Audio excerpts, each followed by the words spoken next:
manhunt for that guy right there. He's tied to the explosives that were found in Manhattan and in New Jersey. The FBI warning the 28-year-old Afghani is considered armed and dangerous. And here to weigh in on what the U.S. needs to be doing is Lieutenant General Michael Flynn. Good morning, General. Thanks for being with us.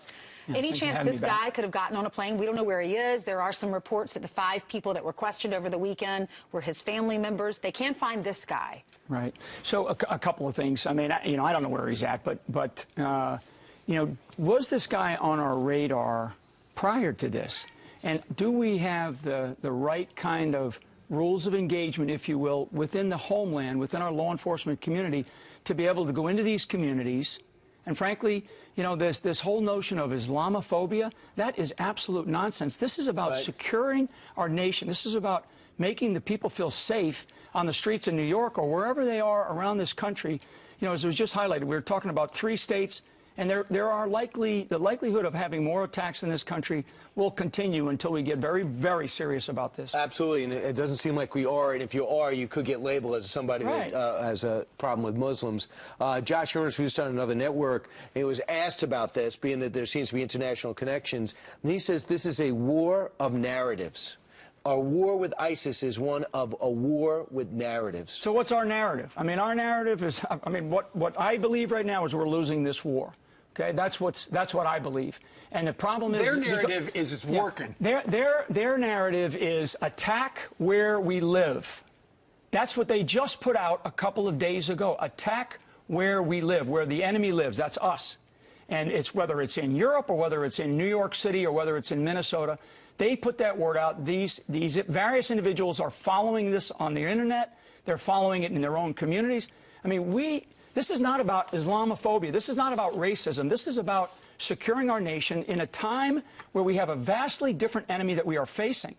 And we have to be very serious about this. And for anybody to kid themselves about what it is that these guys believe and how they believe and what they're doing globally. I mean, this is in many, many countries right now. So we have a problem. We have to get serious. And I will tell you, I believe that there are components of how we can actually beat these guys. If there's one thing that I know, there's no enemy that's unbeatable. None. And we can beat them, but we have to decide that this is an enemy first. And, sure. and we're being accused of all sorts of there's all sorts of name calling. You are in particular. Yeah, oh, absolutely. I mean, this is crazy. I mean, look at what is happening. So people that are getting on trains today, people that are, just standing on a street corner and you're looking at a garbage can. Is the damn thing going to blow up or not?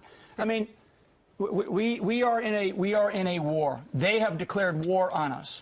Here's what Donald Trump, who you would like to see as our next commander-in-chief. 100%, actually. He was busy tweeting as we look at the ongoing FBI raid over in Elizabeth, New Jersey. Trump tweeted, under the leadership of Obama and Clinton, Americans have experienced more attacks at home than victories abroad. Time to change the playbook, he said. He also said this live on our program in the last hour. Thousands of people are pouring into our country. We have no idea what we're doing. Our leaders are, I don't even say weak, I say stupid. These were started by Hillary Clinton and her policies and Obama when they got out of Iraq. This is what happened. This is the remnant of it, and it's much more than a remnant.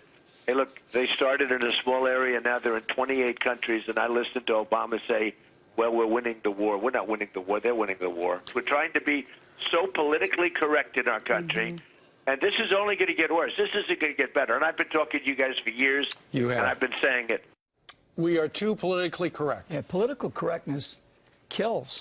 It will cause death, and we can't have that. And Donald Trump is right. I would be a little bit more precise. Instead of these people are pouring in, they're actually being poured in by the White House and by the policies that we have for accepting refugees from places that we don't really understand, from people that we really can't vet in a way that we can understand what's happening, and they're not assimilating in these various communities that we are pouring them into. Well, General, what about the Muslim leaders? I mean, you bring up a good point. Yeah, I think that this is a really important issue, not only internationally, the Muslim leaders, but the Muslim leaders in this country. So, where are they to sit on this couch this morning? Who are they? What are they saying? This is, you don't have, and I'm going to be very candid here, you don't have a lot of people yelling, Jesus Christ, putting a knife in somebody's body or putting a knife in somebody's head. I mean, no. This is a different enemy. It's an enemy that we have not, frankly, understood in a couple of administrations, and we definitely don't understand them right now. And it's really important for them to know they're losing like they were with the surge. The word went out, they were losing. Now it feels like they're winning, which is going to bring more people to their cause. Yeah. General, thanks so much. Thank you, My colleague Christine Johnson will be joining us shortly. At the moment, we're learning more about the charges against the man suspected of bombings in New York and New Jersey, exactly what he will face. 28-year-old Ahmed Khan Rahami will be charged on 5 counts of attempted murder and 2 gun charges. U.S. officials also tell CBS News that Rahami recently traveled to Afghanistan, the country where he was born. Officers arrested him this morning after a shootout in Linden, New Jersey. And our justice reporter Paula Reed is in Washington. She's been following this. Paula, if I'm watching this at home and I hear 5 counts of attempted murder and 2 gun charges, I'm thinking to myself, huh? I thought this was a terrorism case. It is certainly a terrorism case. Officials were very clear at a press conference earlier today that this is no doubt a terrorism case and it will be a terrorism prosecution. But for now, they've said that they're going to let the local officials charge him so that he will remain behind bars while federal prosecutors prepare what they describe as a comprehensive terrorism case. This is a very common tactic, especially in terrorism cases. They often don't want to reveal all of their evidence, so they'll try to hold a suspect on a minor charge. Certainly attempted murder is not a minor charge at all, but here they have the luxury of being able to charge him on state charges, so they don't have to reveal really any of their federal terrorism evidence until they're ready to do so. People waking up to a morning paper this morning or to something in their inbox probably saw that picture of the street in New York City with all the little markers, the law enforcement markers, where every little piece of evidence was on 23rd Street. A lot of work being done to bring this case. How much time do you expect between where we are now and when federal charges could come? Probably in a matter of weeks, days or weeks. The most important thing, one of it's the physical evidence, certainly that you referenced, but it's also any sort of surveillance or any conversations or communication that the feds have picked up. Oftentimes when they don't want to reveal all of their evidence is because they don't want to tip other potential suspects to exactly how they were monitoring the suspect that they do have. So frequently you see this in cases where they'll charge someone on a lesser charge at first so they don't have to reveal all their evidence. They can continue their surveillance. They can watch other people. They can gather more evidence before they indict that person and then have to reveal publicly what they have to support those charges. And now here's a question with both strategic importance but also interpersonal importance. We have a suspect who is accused of bombings in New Jersey and also New York. 2 separate districts, 2 separate prosecuting teams. A big case here. Are they fighting over it? Who's going to take precedence? Are they both going to charge? What are you expecting? Well, I would expect that they're certainly fighting over it, even if they don't say so publicly. Things like this is a career-making case. You get a lot of resources, and not that many cases like this come down the pike. It's very rare to have someone who carries out a successful terrorist attack on U.S. soil and lives to be charged. So I'm sure the states of New Jersey and New York are both vying for this.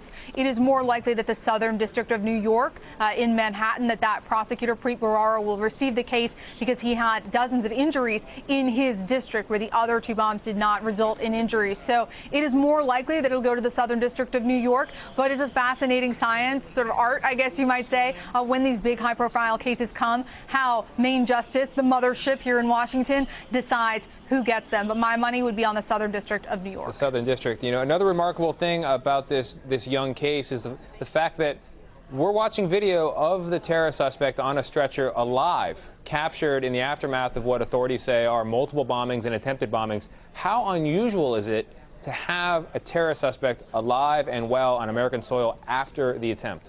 It's really unusual, especially for a successful terror attack. After 9/11, they changed the laws so that it would be easier for prosecutors to find people before they carried out these attacks. So most of the cases that we see are people who were plotting something but didn't actually execute their plan. There have, of course, been successful terror attacks on U.S. soil, some just in the last year. We saw in San Bernardino and Orlando, but none of those suspects, one associate, but none of those suspects lived to be charged. There was, of course, one of the Tsarnaev brothers and also Major Nidal Hasan in Texas. However, Major Nidal Hasan went through the military court system, not the federal Department of Justice court system. So it's incredibly rare. These are career-making cases, and this one appears to be a slam dunk given all the surveillance video that they have and all the evidence that they have to support this. All right, Paula Reed in Washington for us.